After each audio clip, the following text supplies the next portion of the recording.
makes Mark Walker such a threat for you guys on offense at such a young age? I, I think Mark has worked really, really hard, first of all, to learn his plays and understand what we do. But he's got a different skill set. I think the good Lord blessed him with some speed and some natural God-given ability that some of our other guys don't have. What's it like for you using those skills, but also taking some of the things that he might not be familiar with the triple option? Is that kind of a tough balance, because you don't want to take away from what he does well, but there are things he needs to do to fulfill his expectations in the triple option? Yeah, so right now that's the big push with Mark is he needs to do a whole lot better job in the blocking side of things. Catching the ball, I think he's been phenomenal so far this year, but he's got a long way to go for what we want him to do as far as blocking and the triple option stuff. And I would imagine blocking is something that you can really teach, and it comes down to intensity and desire. And so to be able to have that as his need must be pretty encouraging. Right. Yeah, it's just a mentality. It's just a mentality that you want to do it. Where a lot of these kids in high school, they weren't asked to block. They were the star. They threw him the ball. They didn't do it. So just something he's going to have to continue to work on and get better at. Do you mind sharing him with the special teams? No, heck no. I'm in charge and work with a lot of the special teams. So I love him being on special teams, and because to me that's the best way to make an impact play to change the game is on special teams. And that's exactly what he helped you guys do against Tulane. Yeah, that was a huge return, a very, very big return, kickoff return. So kind of sparked us, got us going a little bit. What's it like for guys like Mark, your wide receivers, having a quarterback with Dalen who can really deliver it? Yeah, our guys love having Dalen out there. They've got good chemistry with Dalen. They've worked with Dalen for a lot of years. I know Mark hasn't been here that long, but the older guys, so they understand the timing with Dalen, so they really enjoy Dalen. Thanks a lot, Coach. Have a good weekend. Hey, thank you. Bill Bergman. Hey, Coach. Phil Bergman with Navy Sports. No offense to the wide receiver groups that you were a part of, but Coach Niumatalolo said that this wide receivers group might be the best one in Naval Academy history. Just what have you seen from the group this year? Yeah, so I'd say athletically we're the best one. I don't know if we're the toughest one yet. So that's something we're going to continue to work on, the toughness part of things, because that's important to me. I know when I played that was something that we were. But you're right, Coach is right, and I've said it too. Athletically, we're really, really gifted. By far, I think the best group I've had. Going back to Tulane, what impressed you about the wide receivers in that game? We said it before the game, and Michael Cooper said it before the game. He told the guys, and we got together, said, we're going to have to make plays to win this game. It's going to be somebody in this unit that's going to make a big play. So when your number gets called, make sure you're ready. And that's what I was impressed by. The guys are ready. We're not going to throw the ball a ton. Everybody knows that. But when we do throw the ball, we've got to make plays. When I was encouraged, when our number got called, we made a lot of big plays in the game. The other thing that I was really encouraged about in the game, when you get down 24-0 in the game, it's really easy for the team to quit and put their heads down and start pouting and start pointing fingers. There was none of that amongst the wide receivers, amongst the whole team. So that was what I was the most proud of. Looking ahead to Air Force, you played in these types of games, you've coached in these types of games. What does this mean as a player and a coach to be a part of this rivalry? Yeah, we just talked about that. We just got out of a position meeting, the importance, the significance of service academy football games. It's a big deal. Everybody in the country is going to be watching this, following this game. So it means a lot to a lot of people. So there's more added stress put on the players. So our talk was, hey, just play the game. Thank you. Bill Wagner. Hi, Coach. Bill Wagner from the Baltimore Sun Media Group and Capital Gazette newspapers. It sounded like Mark Walker was a bit of a late bloomer. He told us just now when we did a press conference with him that he didn't focus on football that much. He didn't take it seriously until his senior year at St. Joe's Prep. He went to to another prep school, a fifth year kind of thing. Is that last year? Did you feel like he was still raw and needed developing? We did. Like you said, he hasn't been playing football that long. He was a basketball player. So we knew it was going to take a little bit of time. We knew athletically he was special. He was different. So we weren't sure how long it would take. And to Mark's credit, He worked really, really hard to learn his plays, to understand, what we're doing, what we're trying to do. He's gotten with the older guys. He's got a great work ethic. So that's what's allowed him now, I think, to have some of the success he's having. Just looking at his bio, he did get into 6 games last season. I guess you did see enough of him as a plebe to utilize him. How did you utilize him? I know he got a reverse. He did take a reverse for 13 yards or something like that. But, kind of the spot action he saw as a plebe, what role did he have? Yeah, last year was we'd go into every game with maybe 1 or 2 plays that we'd say, hey, Mark can run these plays. He just wasn't ready to run our offense. We couldn't put him out there, and we wouldn't have felt good about him being able to execute the whole game plan. So we had like a spot plan for him. Okay, he can take a reverse, maybe go run a certain route, do a few things, which was enough for him last year. And so I had talked to his high school coach. I actually called the coach about Masai Maynor, the quarterback, and in the process of talking about Masai, he said, I think Navy's getting a steal with this Mark Walker kid. He's got a ton of ability. And the one thing he kept mentioning, he's a great leaper, a great jumper, and I guess that came from his basketball background. And I thought to myself, well, that's nice. I don't know that makes you a great wide receiver, but I think there are some elements. I mean, if you're a great jumper, you've got some explosiveness. I think we saw that he leaped outwardly to catch that one pass on the goal line. Do you think the leaping explosiveness is a factor that it helps him? Yeah, we look to recruit basketball players to play wide receiver for that reason. I feel like, and I was a basketball player. I didn't play football till I was older as well. But I feel like the skills in basketball directly relate to wide receivers being able to high point a ball, like you said, be able to leap and find and track a football, which he does that as well as anybody we have. And I truly believe that's not because anything I've taught the kid. That's from the years of being on the basketball court, of going to rebound, timing up different things.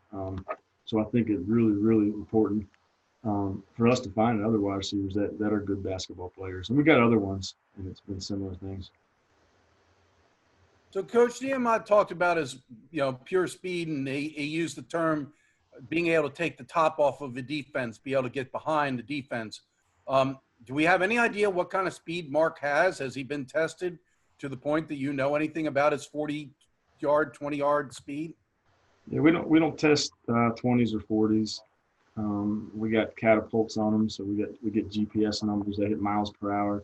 And he's one of the faster guys on the team. I can tell you that he hits 20s, which is, if you can hit 20, you're rolling pretty good.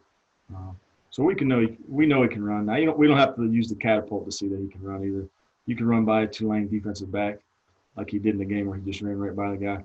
You know that the kid can really roll. So I was trying to think to myself during this triple option era, who other than yourself would you say are the fastest receivers you had during the triple option era? Since Johnson came in 2002, and you'll remember as a player, and then a lot of it you've been a coach, but can you think of any real burners in the receiving core? I mean, where does maybe Walker rank in that regard? He'd be right up there with the top. Probably Mark would be 1 or 2. Tyree Barnes, when he got his chance to get a tryout with the Patriots, ran a 4.4. So he could really run. Greg Jones, and we're going way back now, could really run. As we know, Jameer Tillman was a great player for us. That's why I've coached, but he was a 4.6, 4.7 guy. He didn't run like Mark.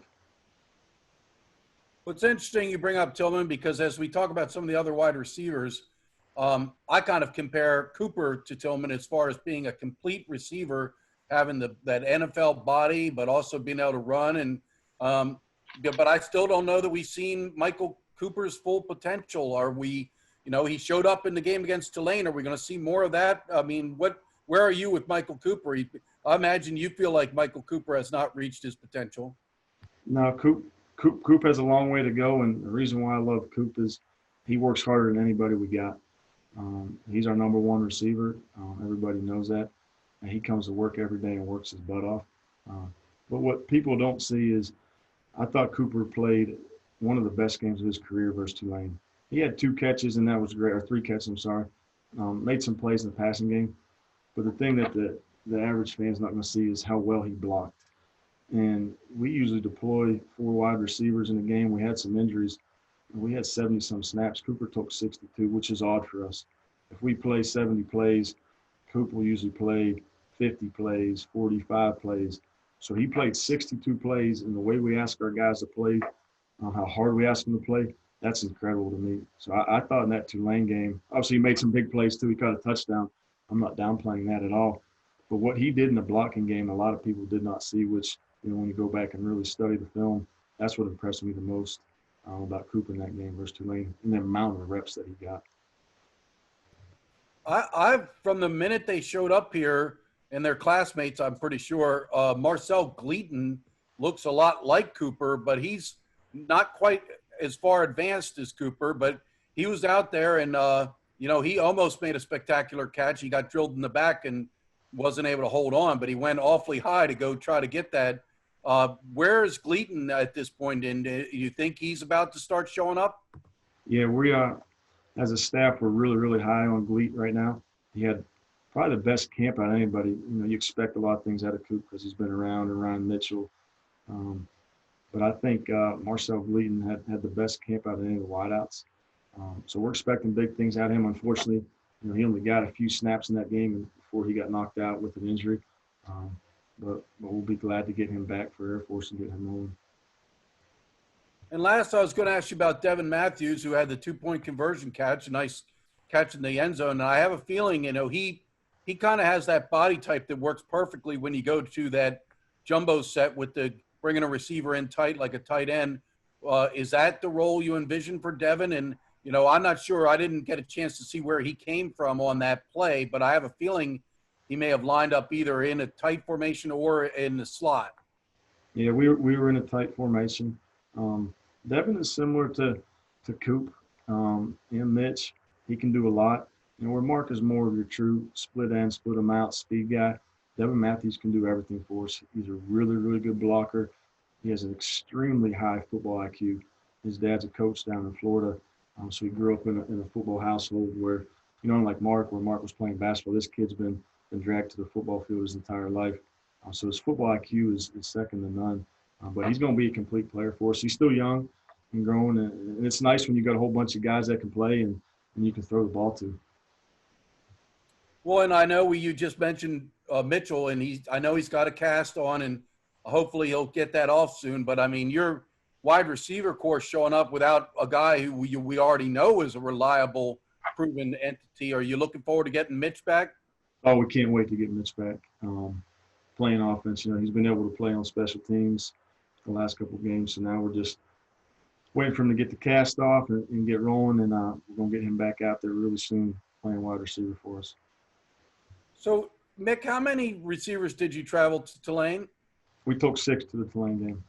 Okay. And I was going to ask you about Emmett Davis, who's a local product and son of a Navy basketball coach. And, we had him on the podcast that I help out with. And, he talked about sticking with it, and he's been through some, not being on the travel team, being on a scout team. And now he's starting to get some time. He's on the depth chart. What is his role? I don't know if you got him playing special teams, but I believe he traveled with you, didn't he? He did. He was our 6th wideout at Tulane.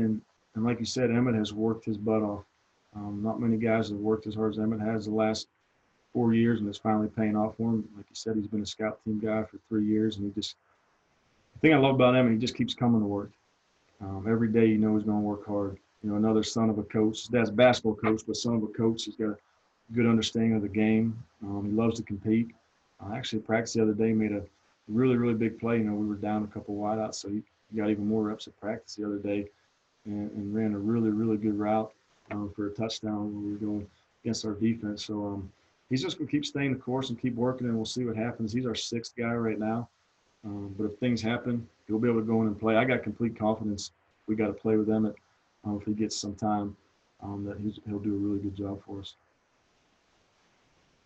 So last for me, obviously you have Coach Niemot and Coach Jasper on these Zoom pressers talking about this is the best wide receiver core we've seen during this triple option era.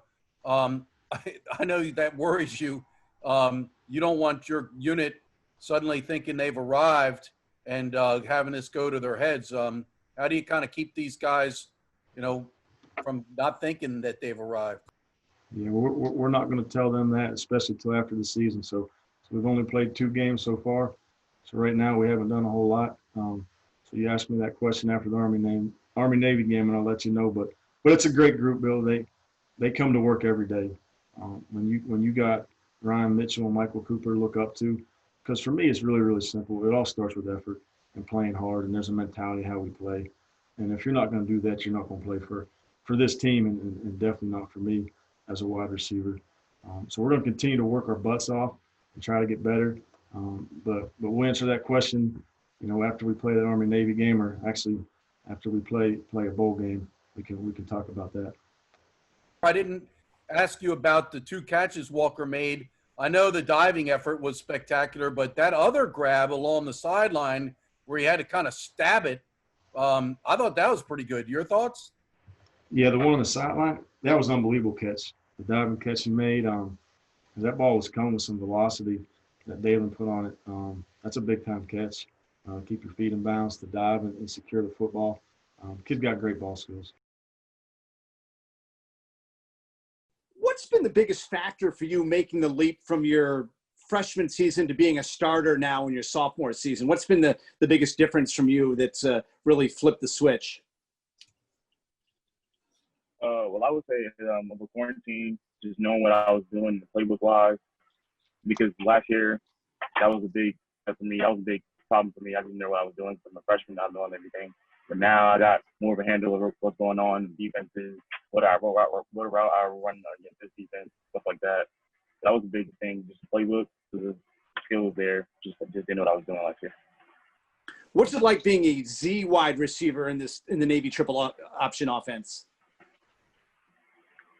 It's the same thing as like the X wide receiver. Like, it's interchangeable. Everything's pretty much the same. When you get off the line of scrimmage, do you find it a little bit easier when you're at Z than X? It's just pretty much the same. Like, it's just different sides of the field. Now, what has been your biggest adjustment to the blocking expectations that come with being a receiver at the Naval Academy?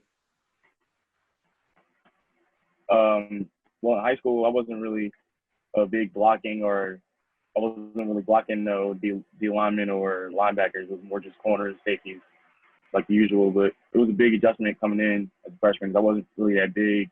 And I really didn't have that in me. I didn't know how to do any of that stuff. But just learning from Coach Joe and all the offensive staff, like what to do, best techniques to do it. Because if you're not the biggest guy, you got to find a way to do it. That's the biggest thing, just the technique. Like, size really doesn't matter. If you do it the right way, you'll get the job done. In addition to having the confidence to put you out there as a starter, what does it mean that your coaches also have had the confidence to put you back as a starter on punt returns?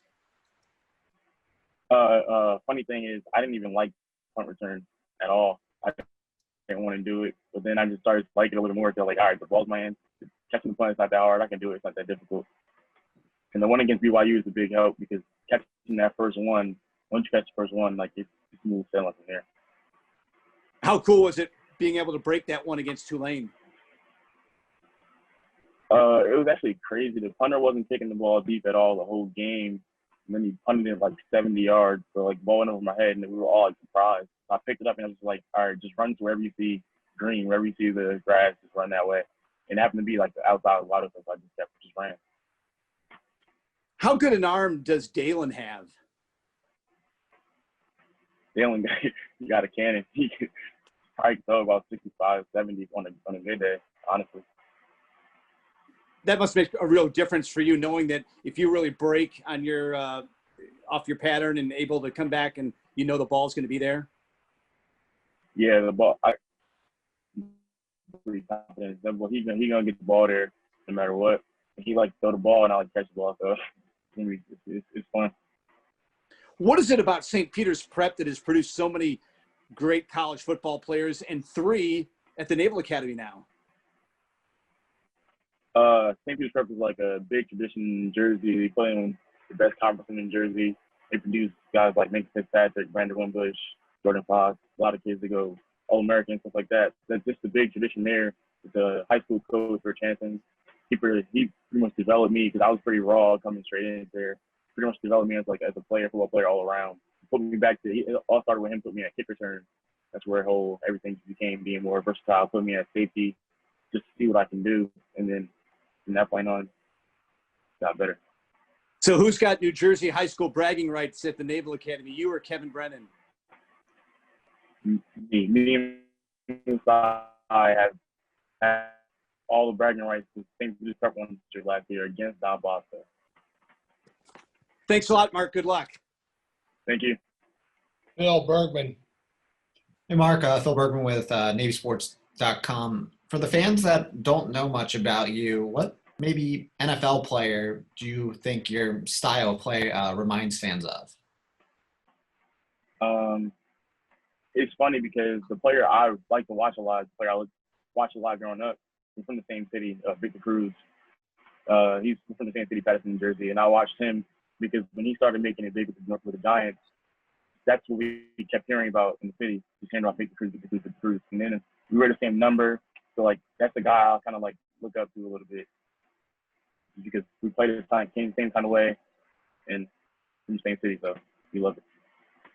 Okay. And Coach Niumatalolo said that this year's wide receiver core is maybe the best he's ever seen. Do you agree with that? And just to be a part of it, what have you noticed from the group this year? Yeah, I agree with that 100%. I told the guys before we left for quarantine, I was like, this is probably the best group that I've seen in a while from Navy football. You know, I think we have a lot of versatile guys that can do everything. Like you got Michael Cooper, Ryan Mitchell, Devin Matthews, me, Marcel Gleaton. We had Tanner Matthews, Tyshawn Buckner. You guys haven't heard of him, but he's also a dog. So we got a lot of dogs in the varsity. Emmett Davis, Buck on. Like we got a lot of dogs there that can make plays and all in the change. We have to do everything. What do you consider your strengths to be on the field? Just off of athleticism, I feel like I just rely on athleticism a lot. So, and catching the ball, running, I'm pretty fast, so I guess I could do that. Thank you. Thank you. Bill Wagner. Hey, Mark. Bill Wagner from the Baltimore Sun and the Capital Gazette newspapers. How much was your recruitment tied to that of Masai? Completely tied. Without Masai, I don't think I would have been here. I wasn't really getting recruited out of high school because I didn't really take football seriously until my senior year. That's when I started to like actually care about football, and that's when it became like a different mindset to me. Like this is gonna get me to the next level. This is gonna set me up for life. So after Masai committed it and he told the coaches about me, they loved it, and from that point on, Yeah, I think your high school coach had a lot to do with that. When I called him about Masai when he committed to Navy, he talked about you, and I get a feeling that he is the one that tipped off the Navy recruiters about you. You were at prep school by that time, right? When Masai was a senior? Yeah, I was at prep school in Massachusetts. What kind of tell me why you went to prep school? I guess you didn't have the offers. You thought you wanted out of high school and you just thought maybe a year of prep school might help with that? Well, for me, I feel like I needed to develop a lot as a receiver because I was really just raw. I was relying on straight like athleticism, and you can't do that to the next level. And I feel like a lot of schools seen that too. They needed another year of like film and development. So I went to prep school, and that was a big step for me, like just becoming altogether a better wide receiver in general, better football player. I felt like I needed that. So when I spoke to your high school coach about you back when you were first recruited to Navy, first of all, what coach recruited you for Navy? Coach Davis. He's no longer in the staff now, but Coach Okay, Davis. JD. Okay, got it. Well, anyway, your coach mentioned that you were a great leaper, that you were, and I know you played basketball, but I was surprised that you didn't run track because now the coaches are talking about your speed. And, Coach Niumat said that to have a guy who can take the top off the defense like that, which indicates being able to get behind the defense. But just curious why you didn't run track and field. Well, both track and field seasons interrupted basketball season because you have the high school basketball season, which is in winter, and then you have AAU basketball, which is right after that. And I played AAU from like when I was like 12 years old, so I never gave that up until like my senior year where I couldn't play AU anymore. So that was the main reason why I didn't play, why I didn't run track. I probably should have run track. I was going a lot faster, a little more athletic, stuff like that. But basketball was always number one, so I didn't want to give it up. Any way that you feel basketball helps you with football, or the time you spend playing basketball? Do you see benefits as you now play college football? Most definitely. Just being like athleticism, like jumping. Because basketball, you have to be quick off your feet. You have to shuffle to the left, shuffle to the right, be able to make double jumps, jump, come back on the ground, and explode again. Explosiveness, I feel like, was a big thing for basketball, and quickness. So, have you been timed in a 40 anytime recently? What do you run the 40 in? I genuinely have no clue. I've not ran a 40. I never really been to a football camp, stuff like that, and got time for a 40, but I hope it's fast. I feel like it's fast. So, I mean, obviously, the two catches you made against Tulane were both pretty spectacular. I mean, are you starting to kind of make a name for your hands? The fact I thought that first catch where you had to reach was even as great as the outstretched diving catch on the bomb was. I thought that first catch was even more difficult. Can you talk about that? When we called the play, I felt like my split was a little off. I should have moved out a little bit to get myself and Dalen a more window to throw the ball. And when I broke the time back to the ball, I just saw the ball there and just went for it. Like in the moment of a play, I don't really remember what's going on 1,000%. It's just instinct.